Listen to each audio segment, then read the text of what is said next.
Located on a peninsula in the upper Firth of Clyde, Dunoon was a well-known tourist spot during the Victorian times. Easily commutable from Glasgow, in recent years the area has become increasingly popular with families turning their backs on city life.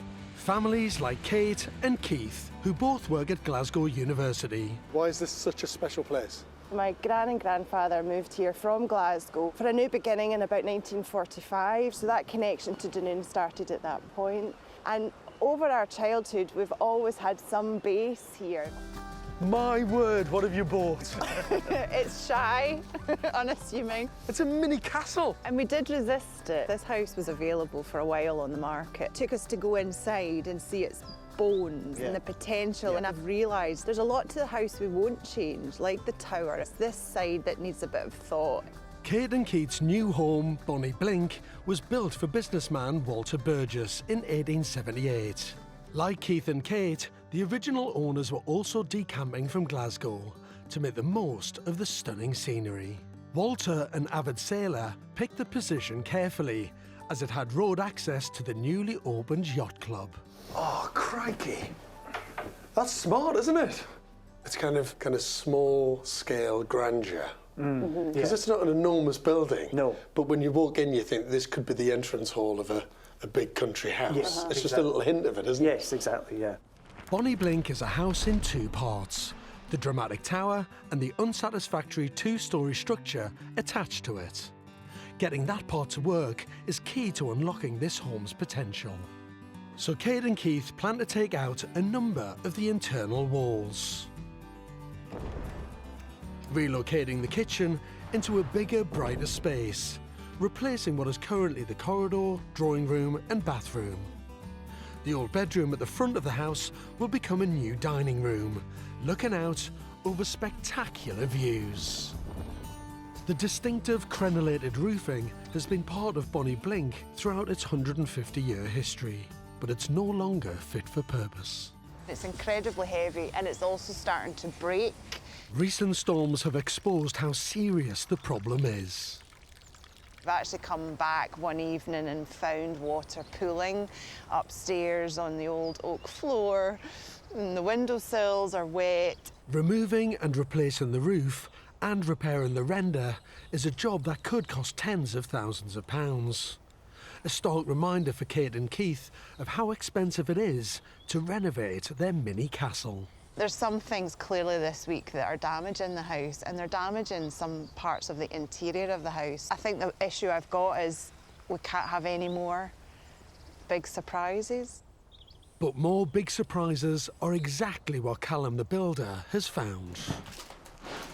As if issues with the roof weren't enough, it's now the floor in the kitchen that's a problem. The flooring in here has dips all over the place, with some joist ends rotting and things like that on the corners, so we'll probably just put new joists in.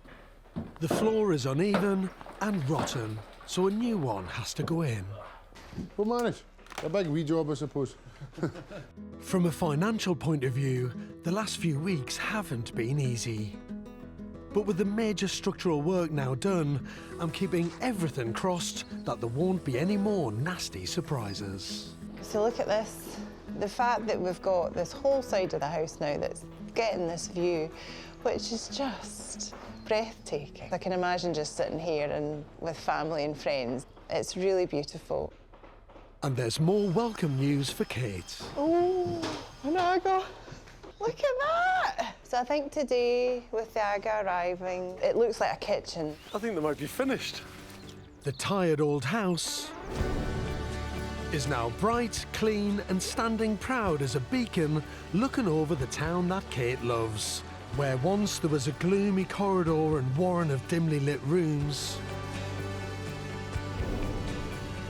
there's now a gorgeous, spacious kitchen right in the heart of Bonnie Blink. Your kitchen is extraordinary. I can't actually quite believe that was standing in the same house. What was once an underused guest bedroom at the front of the house is now a beautiful new dining room with large glass doors leading to a perfectly positioned patio. You made this massive opening. I mean, that is huge, and that view's just wonderful, isn't it?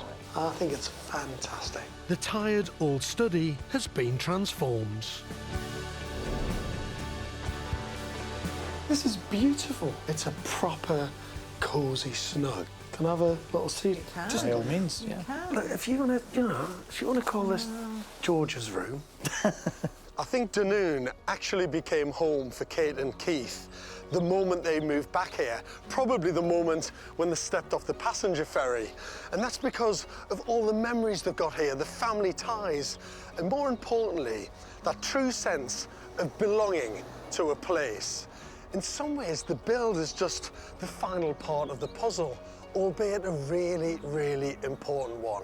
And I have to say, together, they've created the most fantastic home. The island of Anglesey, on the tip of North Wales, is one of Britain's most beautiful spots. After high-flying careers in London and Manchester, Steve and Tina made the decision to cross the bridge and return home to Anglesey, where they both grew up. The couple bought an abandoned 18th century farmhouse that was beyond repair. They've knocked down the ruins of the building and started work on a brand new home. The house will effectively consist of two distinct parts. A main building faced with the original farmhouse stone to give it a traditional look. Inside, the first floor will be home to two bedroom suites, one for them and one for their daughter Lucy.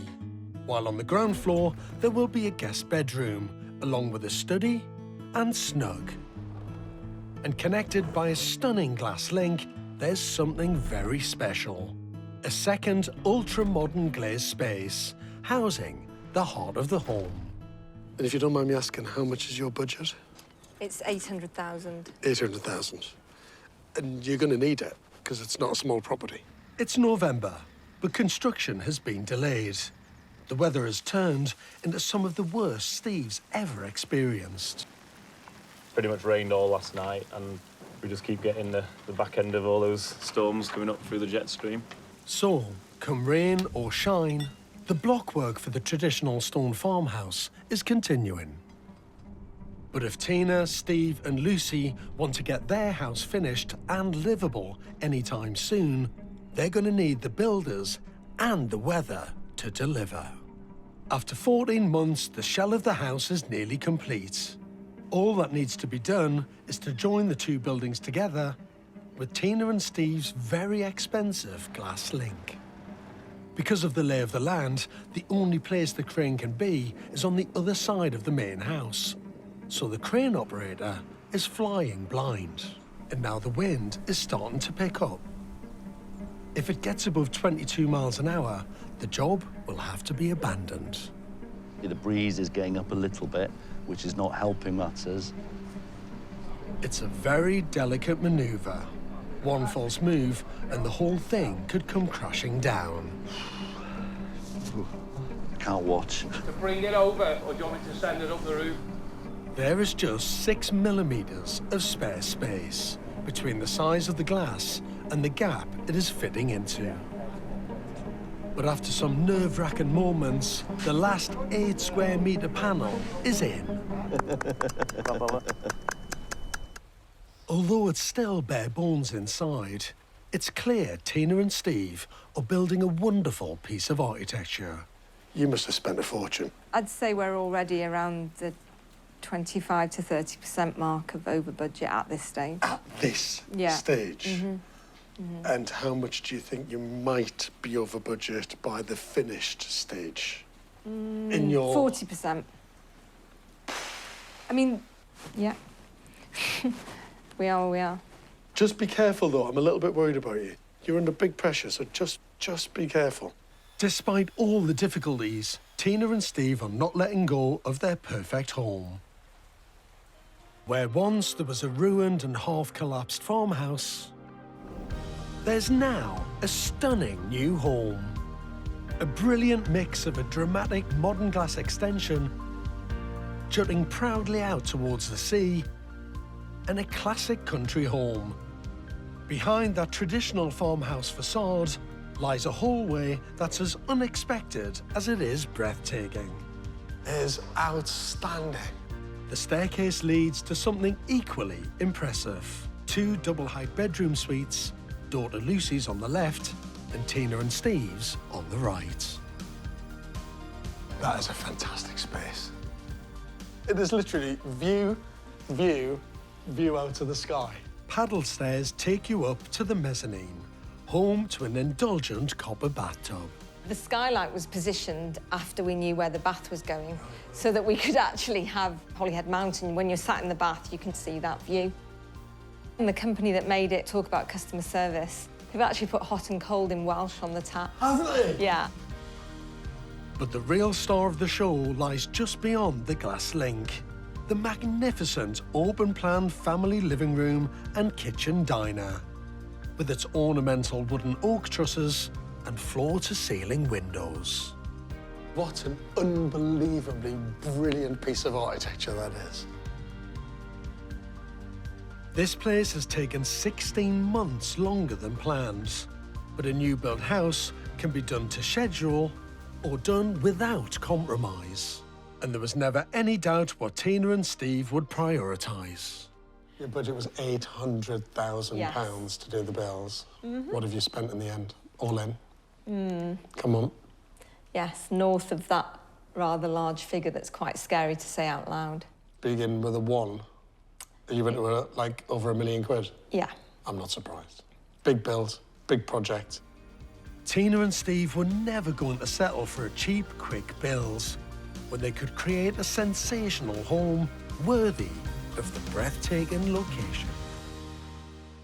Lying at the very heart of the nation, Ribble Valley in Lancashire has always been a place of outstanding natural beauty. It's here that ex-Royal Navy pilot Chris grew up, and where he and his wife Ellie decided to move 300 miles back to after he received a devastating diagnosis. You'd found a lump in your leg. You didn't think was anything. So I had some surgery to remove the primary tumour, and we were really hoping that that was going to be it, but unfortunately, you know, further down the line, we found some more bits that had appeared and that were growing. So at that point, they sort of said, yeah, mate, you've got stage 4 cancer now, and this is really serious. But despite his illness, Chris's positivity knows no bounds.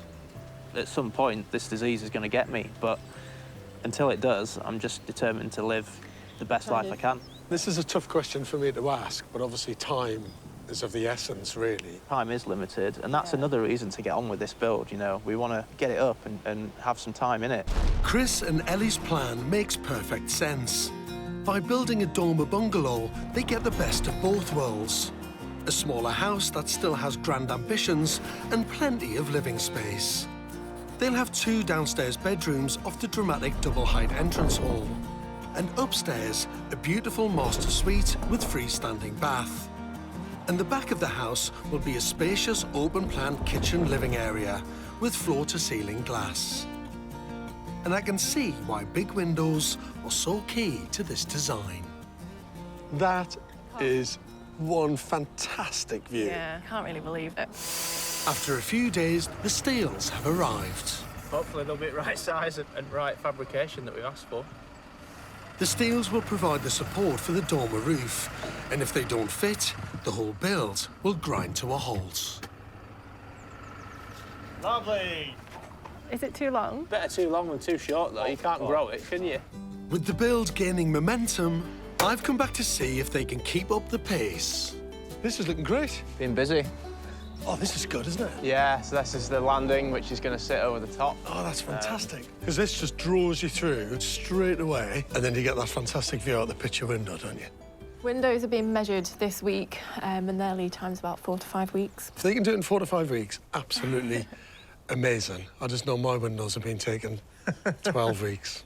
With the house designed around the views, any delay to the all-important windows could make or break their ambitious schedule.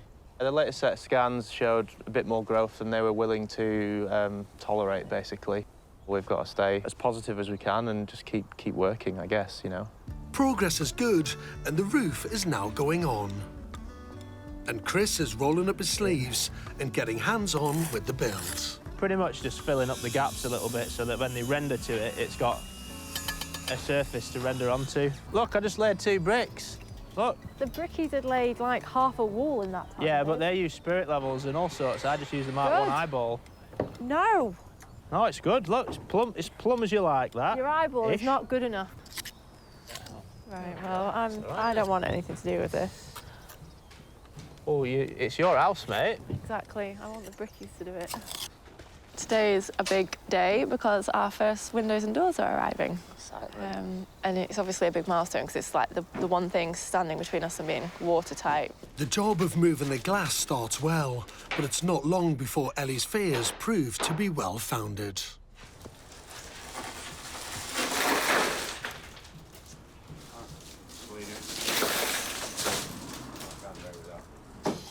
What's just happened? Smashed. No one's cut themselves on that, have they? This is far from ideal and could cause delays in getting the house watertight. Have a brew. What? You are a menace. Why? Now isn't the time for a brew. Yeah, it is. No, it's not. It's exactly the time for a brew. I need something stronger than a brew. When Chris and Ellie decided to move back to the Ribble Valley, I'm not quite sure they understood the journey they had ahead of them. What began as a house search became a demolition project and then a major build from scratch. All of that when time wasn't on their side. They've had an epic battle to get it finished on schedule, but I'm back to see if they've made it. This is looking fantastic. You must be chuffed to bits. We are. We really are. It's gorgeous, isn't it? I can't really believe we did it. Neither can I, to be honest with you. Look how wide and bright and beautiful it is. It's quite magical, actually. Can we have a closer look? Oh, my word. It just gets better and better. Up in the dormer level, the master bedroom suite elevates this bungalow into the ultimate bijou home. That's fantastic, that. And that window at the end is stunning. And can I have a sneak peek in your shower room? Oh, those tiles. Yeah, they're pretty good, aren't they? You talked about kind of leaving a piece of you in this house. Do you think that's mission accomplished? I do, yeah. There's definitely there's a few blocks in the walls that I've laid, dodgily. Yeah, this was like our project, wasn't it? Like, we made it happen. Nestled on the banks of the River Derwent, in a steep-sided valley, the village of Matlock Bath is a Derbyshire gem. Building site manager Lee and photographer Lauren have recently moved to Matlock Bath. After a long struggle to find their own home, they have the chance to move into Lauren's grandparents' old house. I tell you what, it's a kind of picture-perfect cottage up on a hillside. With a view like that. Looking down with a view like that. It is something out of a storybook. This is the kitchen. This is the kitchen. Do you know what? I know it's had its day, and I know you're going to change it all. I don't know, there's something that I really love about it. In some ways, it's the new chapter for the house, isn't it? And it's new beginnings for you. But also, there are things that you're really going to want to keep. Yeah, well, this little light here. Yeah? Just the sound of it. The sound of it? Yeah. That's kind of stuck with you? It transports me as if she's here. That does make me think of her. Oh, look at you. Behind its charming facade, this old-fashioned property is going to be completely rebuilt as a modern home. Upstairs, a master bedroom suite with new luxury bathroom will run from the back to the front of the house, while the ground floor will be totally remodelled, with internal walls coming down and bringing loads of natural light into the dark rooms. The tired kitchen and porky entrance will be transformed into a spacious hall, and what is currently the sitting room will become a dramatic kitchen diner. Their 1960s side extension, built by Lauren's granddad, will become their lounge, with the front doors converted into patio doors, open to a new courtyard. Lauren and Lee have budgeted £100,000 for the renovation. It's a good chunk of money, and Lee, a site manager by trade, will try and use all his connections to get it across the line. 3, 2, 1. The lounge ceiling needs to go to fit cabling and ducting that'll be added in converting this into a kitchen. Nice one. And there's no going back now. Oh my God. This is hard. I feel like a hooligan. Probably just need a cup of tea. A cup of tea, you've only done that? We need to crack on and get the ceiling down. Lee wants to do as much prep work as he can before the builders come in to take the internal walls down. Good Lord! It's dirty work, but the more he can do, the less pressure there'll be on their budgets. Oh, God, it's so dusty. Well done, love. Because we want to do a lot of it ourselves, I think that's going to keep costs down. We're not paying labour to strip the house out. Nice one. With the prep work done by Lee, with a little bit of help from Lauren, it's time for the builders to start getting this Victorian house fit for the 21st century. Day one of the builders. Yeah, busy and noisy. And they are prepping to put the steels in, so walls will be coming down. Because the house is built into the side of a hill, all of the natural light comes in from the fronts. So removing internal walls will make for bigger, brighter rooms. It's changing in front of my eyes, sometimes quicker than I expect. The front of the house, christened Grace Cottage, has been sympathetically restored, with the window and door surrounds stripped back to their original brickwork. Where there was a cramped entrance and small old-fashioned kitchen, there's now a generous, welcoming hallway. What a change. That was your granddad's camera? Yeah. And there's one more of her grandparents' things that Lauren has kept. Granny's light cord. That does make me think of it. Oh, look at you. We've popped it in here. Let me have a look. Come on. There you go. Isn't it just unbelievable how powerful a family home is when you're connected to a pull cord? I know. And you couldn't get rid of it. I couldn't get rid of it. On the first floor, there used to be a series of porky rooms and a very dated bathroom, which have all been reimagined as a large, sophisticated master bedroom suites. Now that is very elegant indeed. How cosy and snug and gorgeous is that? Oh, now that is very special. Look how beautiful that space is, and that view is, it's so beautiful there. While the master bedroom is worthy of any five-star retreat, the heart of this house is back downstairs, where Lauren's created a gorgeous open-plan country kitchen in the old family living room. Look at this kitchen dining room. That's stunning. It's been a labour of love, hasn't it? Yeah, definitely. Yeah. And how does it feel now that you're all finished? You're relieved. It's a massive, like a weight off our shoulders. But how much have you spent? 80, You've done all of that for 80,000 quid? I think that's still a lot. I love that you're disappointed that you've spent that much on yeah. it. So, if you paid a contractor to do this level of work, how much do you reckon? You'd be looking at close to 150, I'd say. Yeah, and Correct you've me done if it I'm for wrong. 80. I Yeah. don't think you both realise how good it is. No. It's outstanding.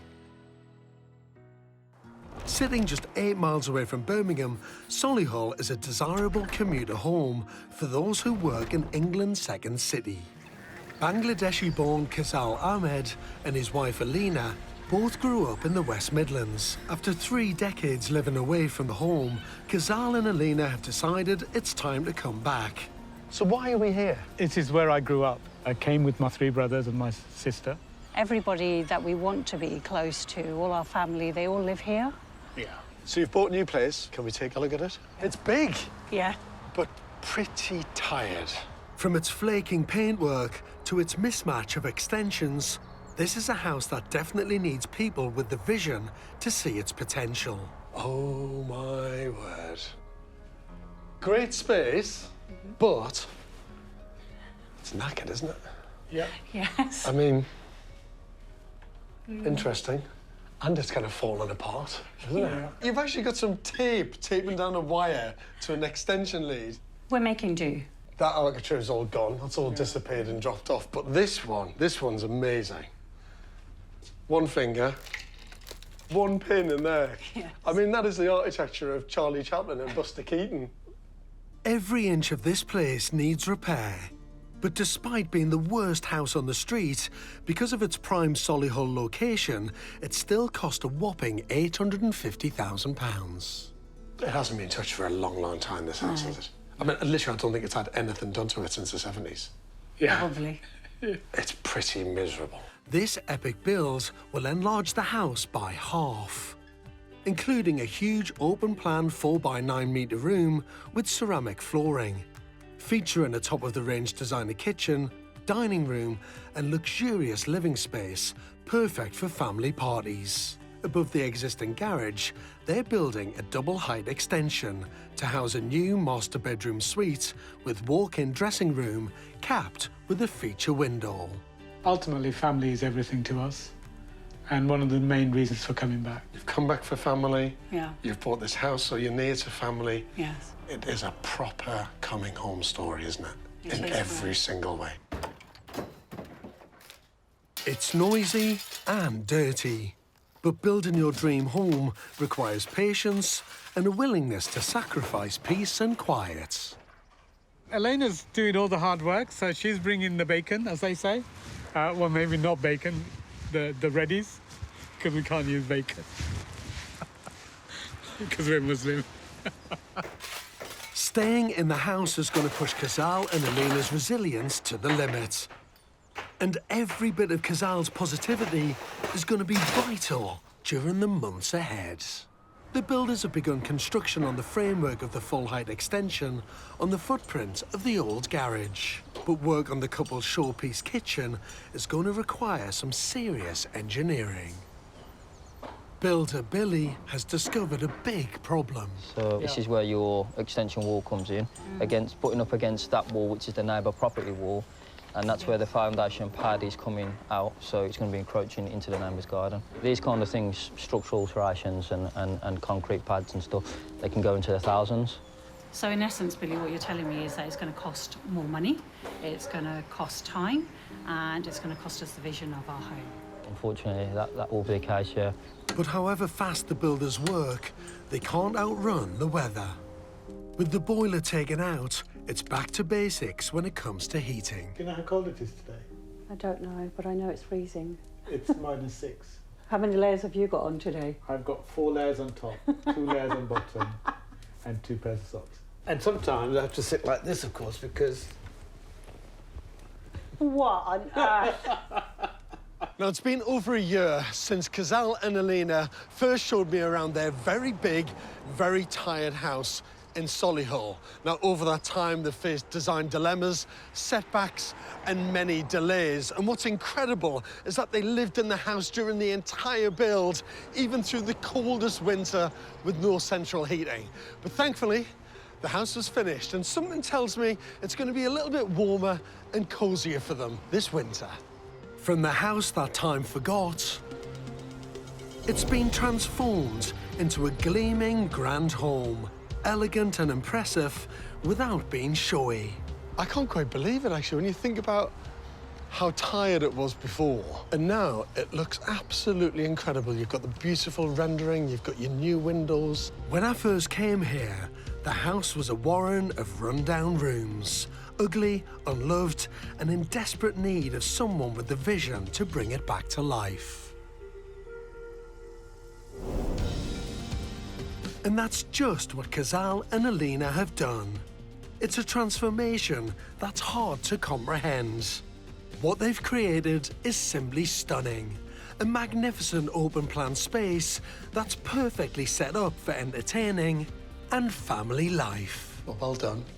Thank the house is beautiful. But to think about that chat that we had in the park before the build started, and to be sitting in this space now, all finished, I feel honoured to have been part of it. The charming and historic Nottinghamshire village of Radcliffe-on-Trent sits above the distinctive red cliffs that give the village its name.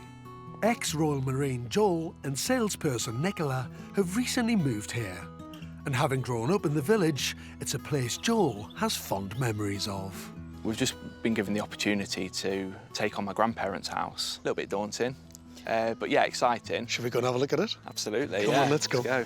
Joel's grandparents, Stan and Violet, bought this Victorian cottage in the 1970s and set about modifying it in true 70s style. It's at the rear of the property where the extent of Joel's granddad's handiwork can really be seen. It's a bit of a patchwork, I think. I'm glad you said it. I was going to say a ramshackle collection of eclectic brick additions.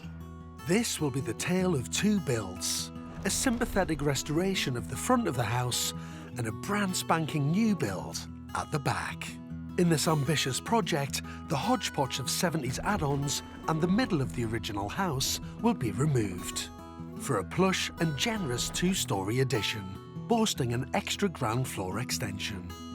Inside there'll be a stylish open-plan kitchen diner with two large bifold doors opening onto a smart courtyard garden. A utility room and downstairs loo will be installed in the middle of the house.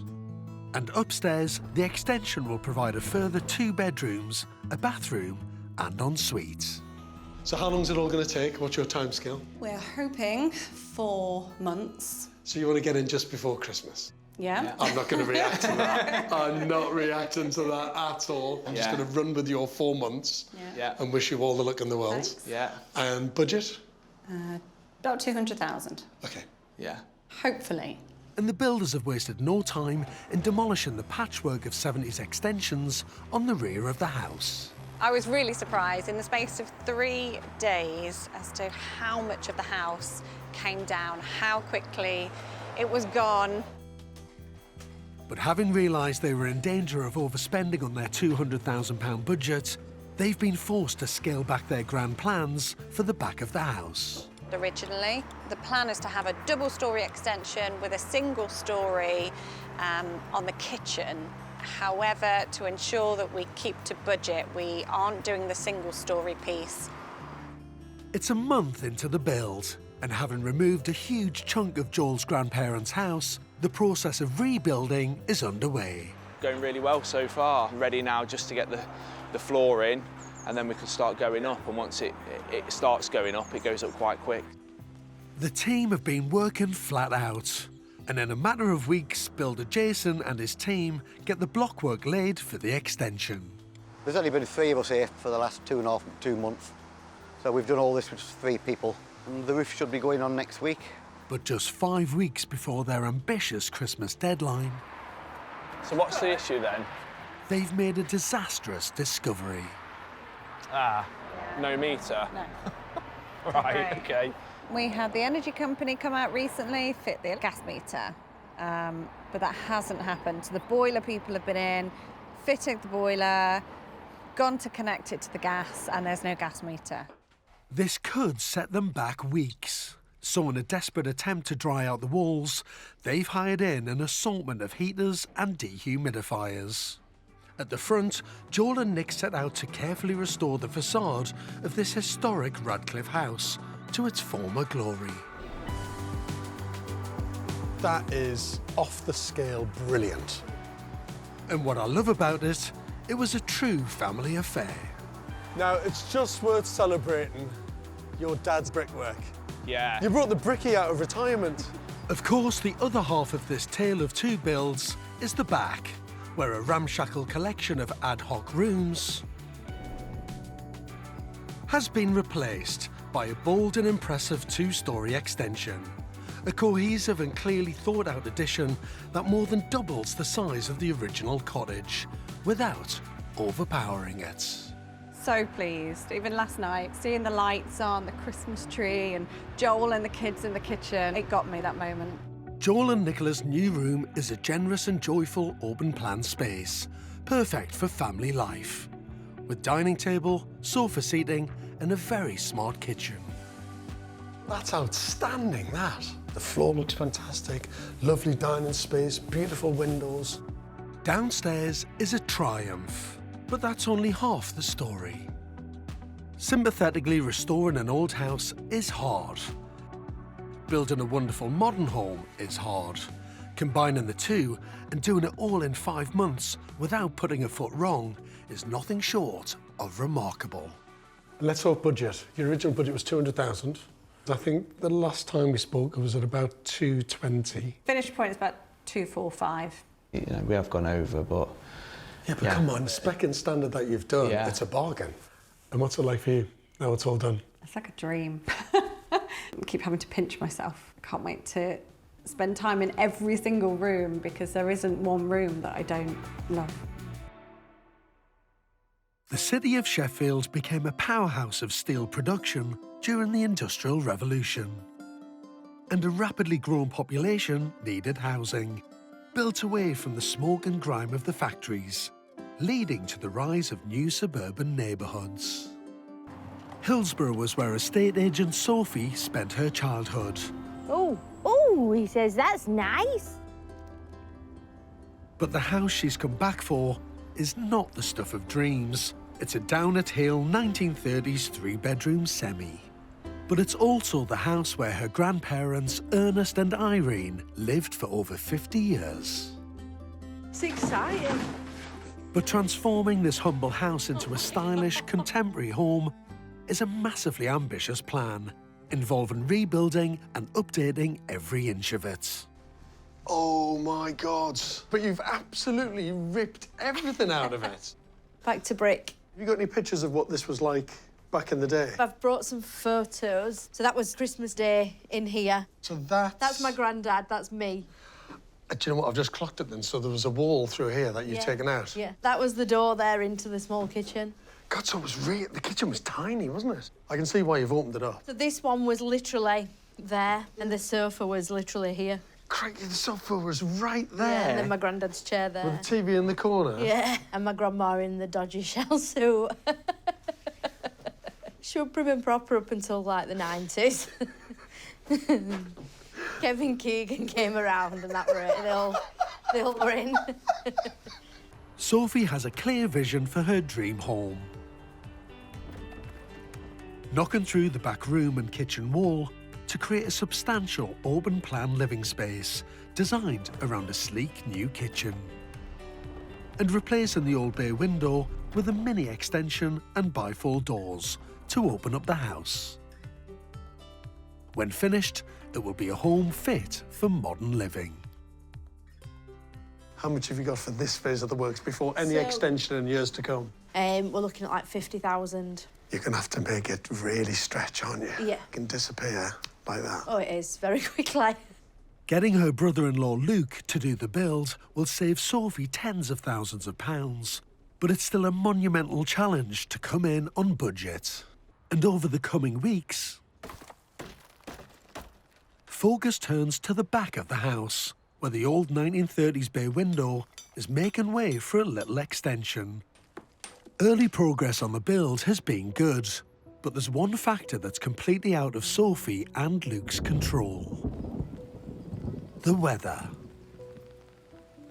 One of the wettest winters on record has battered Sheffield with heavy rains, storms and flooding.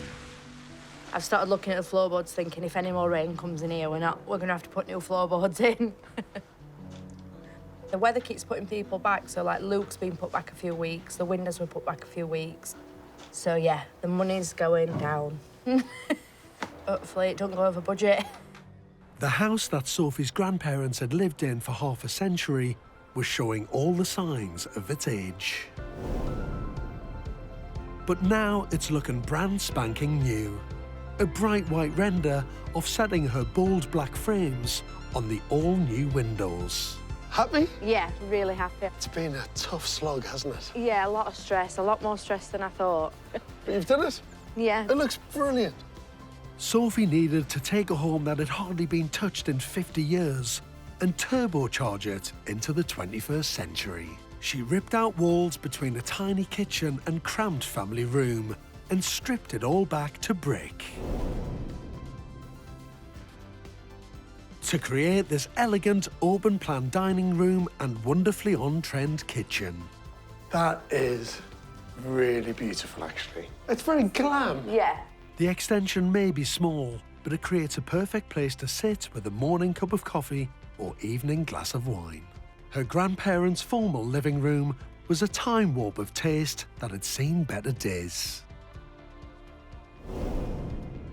Now it's a lovely, relaxed, informal hangout with a sofa to laze away those rainy Sheffield days. Now that's very, very cosy. Yeah, it's our cosy little living room.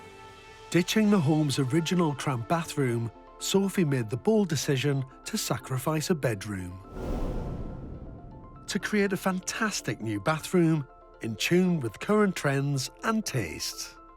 It's delightfully executed. Look at that beautiful freestanding bath. Like my island, I'd always wanted a freestanding bath. I like to think it's a bit like a spa. After a spa-like bath, the indulgence continues in Sophie's master bedroom. Designed in beige and natural tones, it's a real slice of comfort. You said it would take you about 8 months. Yeah. And it's taken you over a year. Why did it take so long?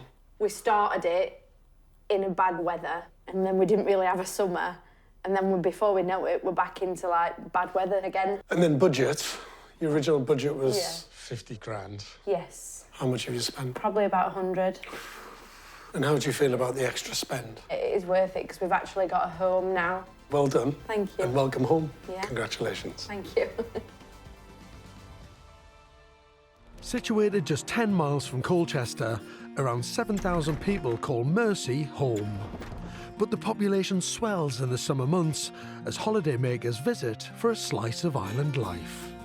Laura's family links to Mersea go back 3 generations, and having left the island a decade ago, she's now returned, bringing with her husband Dan and their son Archie. Why is it so special? It's just home. We moved down here when I was 5. My great-grandmother had a house down here, and then my grandparents came down, and then we followed. So all of you have been drawn to this part of the world? Yeah. Laura and Dan's new home is literally 50 metres from the beach, but its location is the only thing good about it.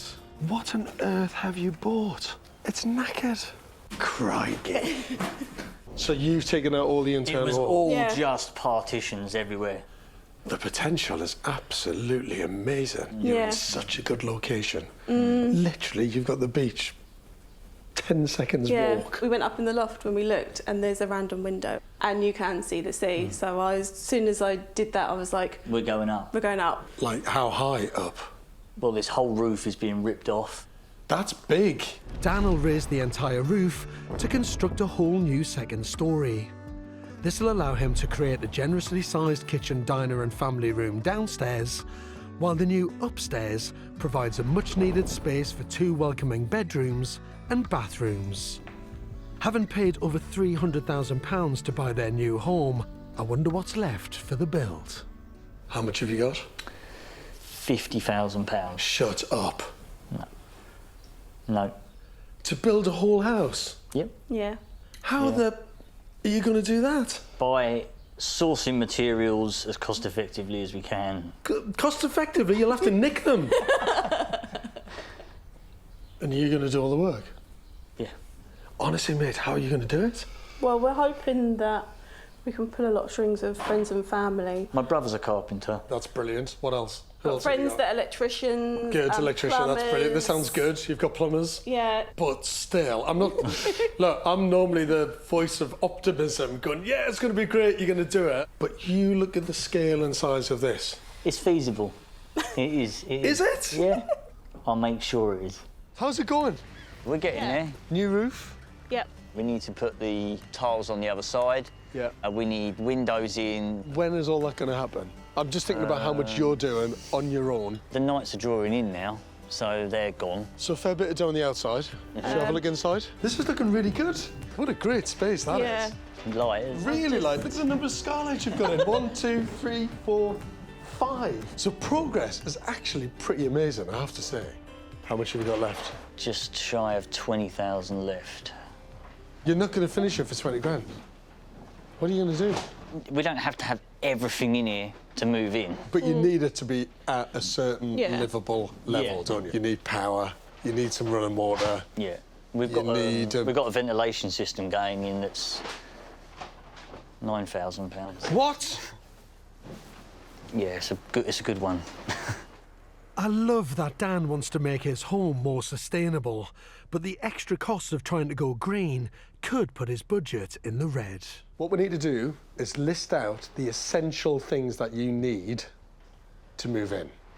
I'm just going to put wind and watertight, insulation cost. I reckon I can get the full lot for £3,000. OK. Plumbing. Will the ventilation system come under the plumbing? How much? 9,000. Jeez Louise. For you to get in, unfinished, £33,000. And you've got? 20. You're going to need an extra 13,000 quid from somewhere to move in. While the exterior might not be 100% complete, that shouldn't take away from everything Laura and Dan have achieved. What was once a drafty, run-down beach house with a warren of poky rooms has been brilliantly reimagined as a spacious, sustainable home. Look how light and bright it is.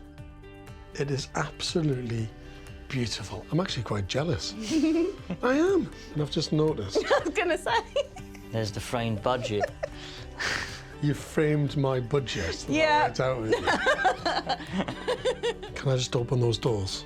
Of course you can. Oh, that's fantastic, that. Come on, what a view that is. We are very lucky. So your original budget at the beginning was 50 grand. What have you spent in the end? So to date, we've spent 98. For you to do all this for even 98, I'm still amazed. You've done it for the lowest budget I could ever possibly imagine. This is the toughest thing I've ever done. Laura, what do you want to say to Dan for what he's done? What do you think about what he's done? Come on. We're here, aren't we? Yeah.